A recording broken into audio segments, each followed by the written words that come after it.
Normal sa mag-asawa ang mag-away at magkaayos muli para sa kanilang pamilya.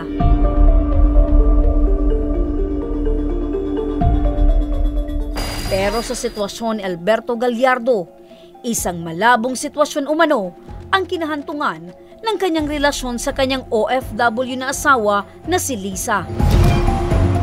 Sumbong nito sa programa. Ang pagkaalam ko lang, yung 3 kong mga anak ang naandun sa bahay kasi kailangan tauhan ng bahay para hindi naman daw mapunta sa iba pag nakakuha ng bahay. Okay. Ngayon nalaman ko na lalaki nun.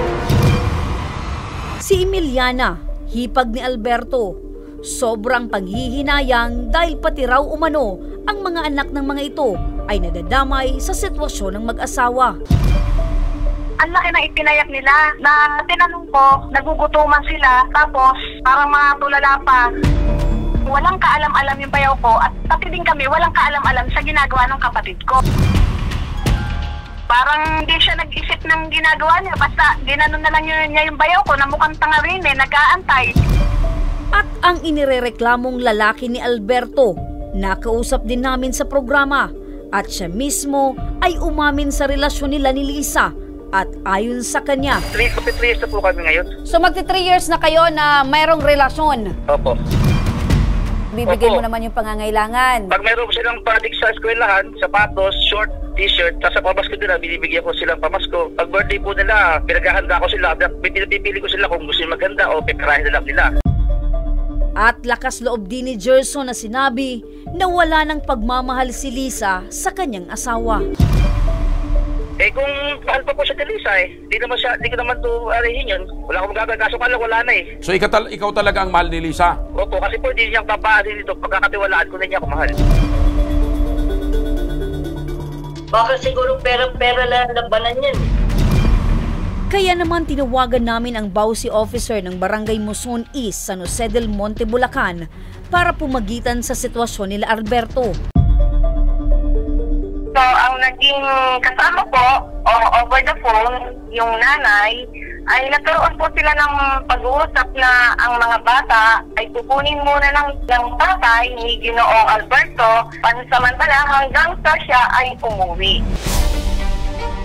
Sa itinakdang araw ng pag-uusap sa San Jose del Monte, Bulacan, nakausap ni na Emiliana at ni Alberto ang aming tabang ora mismo NCR team sa pagharap kay Lisa na galing pa mula sa ibang bansa.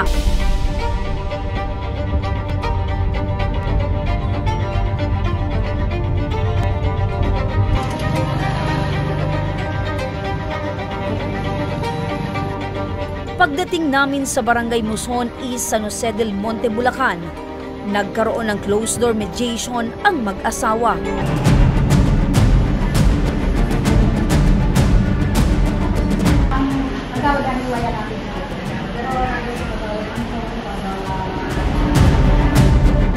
Pero pagkatapos ng ilang oras lamang ay nakausap namin si Josephine Lusabia, ang Bausi Officer ng Barangay Muson East, San Jose del Monte, Bulacan. Nakakalungkot na talaga ang pangyayari dahil higit sa lahat po, ang mga bata po talaga ang naapektuhan. At nakapanayam din namin ang City Social Welfare and Development Officer na si Flora May Juanillo na mismong namagitan sa mag-asawa at ayon sa kanya. Nagkasunduan po para sa pakanan po continuously monitor yung bata sa tulong po ng BCPC ng barangay. Bilang isang social worker at the same time isang ina ng tahanan, napakahalaga ang desisyon ng mag-aasawa, lalong-lalo na po sa kinabukasan ng mga bata. Napaka-importante na sa bawat ganitong sitwasyon o sa bawat problemang mag-asawa is na pag-uusapan agad sa loob lang ng tahanan.